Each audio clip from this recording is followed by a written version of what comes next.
They told you to find yourself. In books, in podcasts, in spiritual retreats, the message is always the same. You're lost, and you need to be found. But what if the entire idea of finding yourself is not only misleading, but deeply destructive? For centuries, people have wandered through deserts, monasteries, and therapy sessions, hoping to stumble upon the one true version of who they are, as if the soul were a lost object, as if identity were a hidden treasure buried beneath the noise of modern life, just waiting to be discovered. But philosophers have been warning us, maybe there's nothing to find.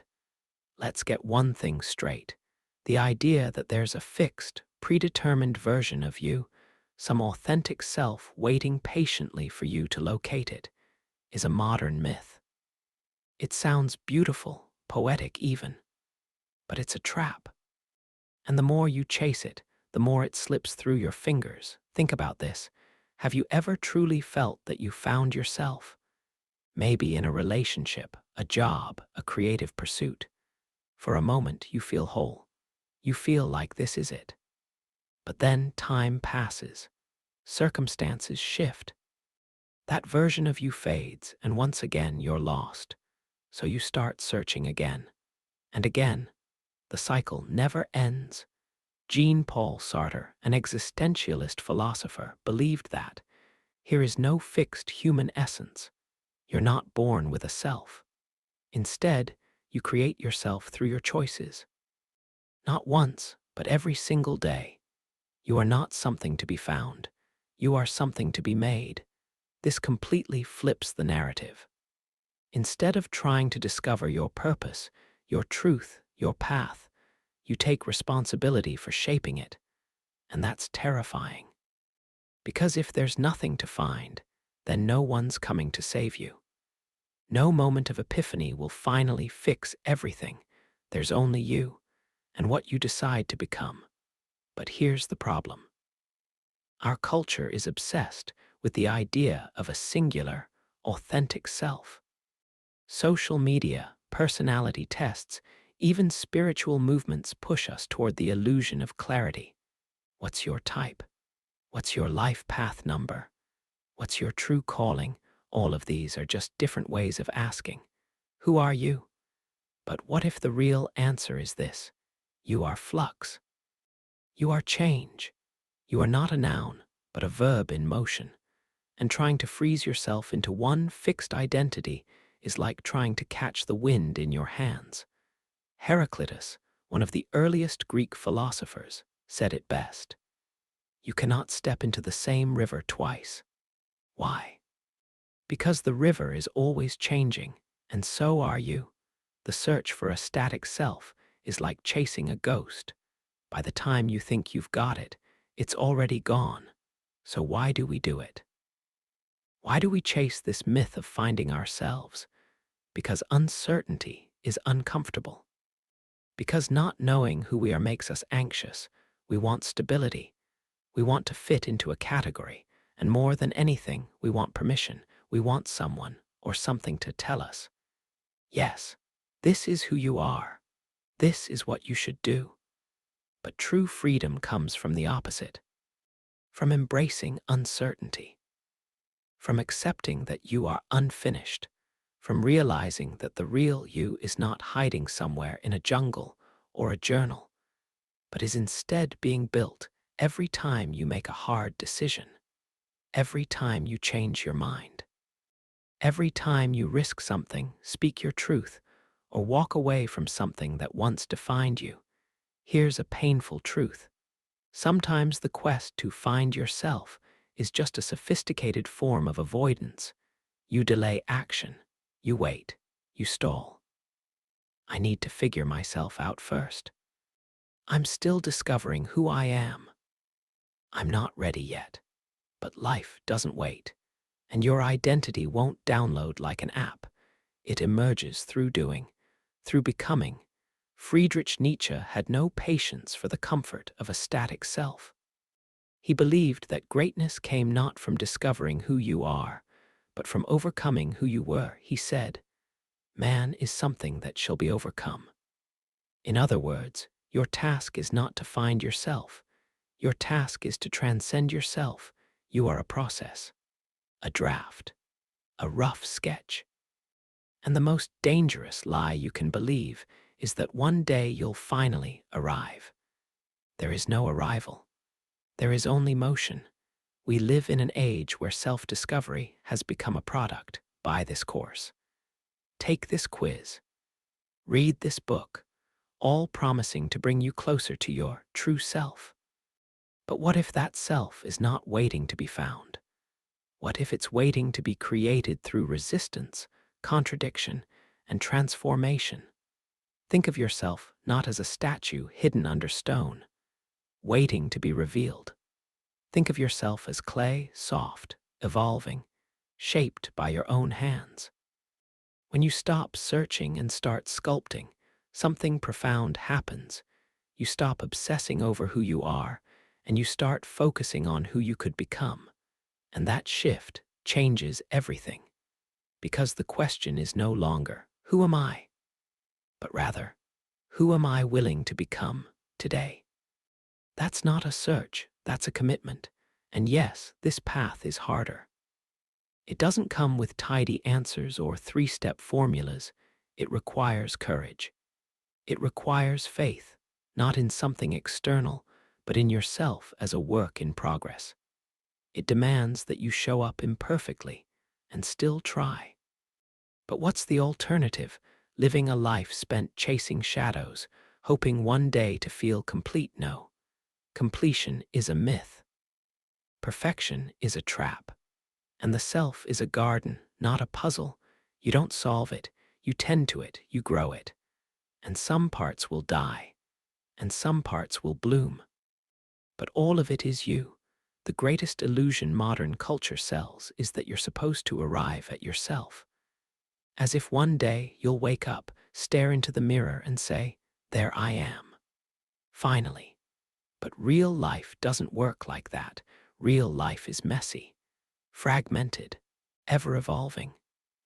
And so are you.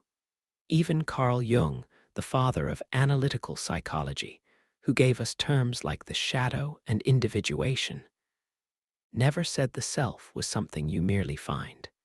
No. For Jung, the self was something you integrate through a lifetime of inner work, confrontation, collapse, rebirth. To find yourself, in Jungian terms, isn't to uncover a hidden identity. It's to confront the parts of you you've rejected, feared, and buried, and to make peace with them. But here's the catch. Integration isn't glamorous. It's not Instagrammable. It's sitting in silence with your pain. It's admitting you were wrong. It's choosing growth over comfort.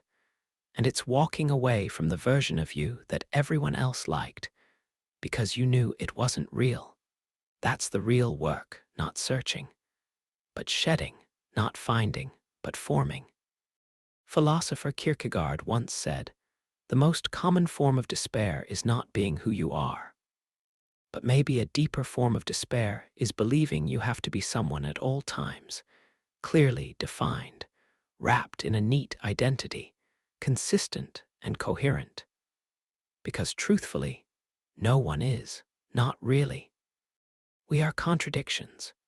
We are mosaics of experiences, wounds, desires, and memories, often clashing, sometimes aligned. And the more you try to reduce yourself to a single definition, the more life will pull you apart to remind you. You are not one thing, you never were. So what should you do instead? Stop asking, who am I? And start asking, what am I becoming through this? When you suffer, when you break, when you rise, ask what version of you is being forged in the fire. That is where the truth lies, not in the mirror, but in the moment. The myth of finding yourself is seductive because it offers a finish line. But the beauty of becoming is that it never ends. It's a sacred chaos, an eternal unfolding, a dance between who you were and who you could be. Look back on your life. The best parts weren't planned. They weren't discovered in a moment of clarity. They were created through decision, through trial, via failure and risk.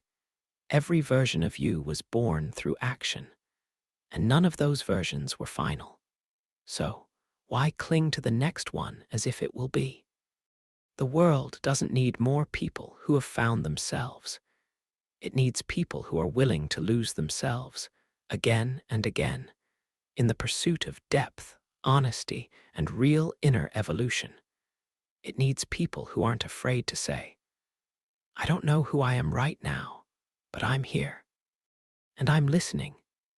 That's not weakness, that's power. And maybe that's what philosophers have been trying to say all along, not that you shouldn't search, but that your search must change direction. Stop looking for yourself like it's a lost item on a map. Start treating life itself as the canvas where the self is painted and repainted again and again. In Buddhist thought, the idea of a fixed self is considered an illusion. They call it anatta, not self. You are not a static identity. You are a process of becoming, moment to moment. When you stop clinging to the self, peace begins to enter. And suddenly, the need to be anyone dissolves, and you are free to simply be. But that kind of freedom is frightening, isn't it? Because if there is no true self to find, then what's left? Responsibility. Responsibility to choose. Responsibility to live with intention, not from a template. And responsibility to let go of versions of you that once felt safe, but no longer serve your becoming. So many people cling to broken identities because they fear the unknown. But staying in what's familiar is not the same as being true to yourself. Comfort is not authenticity, and certainty is not clarity. To truly grow, you must let the self die again and again, and trust that what rises in its place will be closer to the life you were meant to live. Not the self you find, but the self you build. When you stop chasing the myth, you gain something far greater. You gain the ability to reinvent, to respond to life, not with a script, but with presence, to say, I don't need to find myself to live fully. I just need to choose to live. And that choice, made daily, is what creates meaning. So if you feel lost right now, take a breath. Maybe you're not lost. Maybe you're just shedding. Maybe you're not broken. Maybe you're just in the process of becoming someone who didn't exist before. And that's not failure. That's evolution. Every identity you've ever had was a stepping stone, not a destination. And the real tragedy isn't not finding yourself. It's believing you have to stay the same once you do. Life doesn't want you to be consistent. It wants you to be true, true to what you feel, true to what you value, true to what this moment demands of you, even if it contradicts who you were yesterday. So stop searching, start creating, start becoming, start allowing yourself to be new every single day. And maybe, just maybe, that's what finding yourself was always meant to mean. What about you? Have you ever realized that you were chasing a version of yourself that no longer exists? Let me know in the comments. Your insight might be exactly what someone else needs to hear today. And if this message made you pause, reflect, or feel seen, don't forget to like this video and subscribe to the channel. Because here, we don't chase myths. We walk through the unknown together.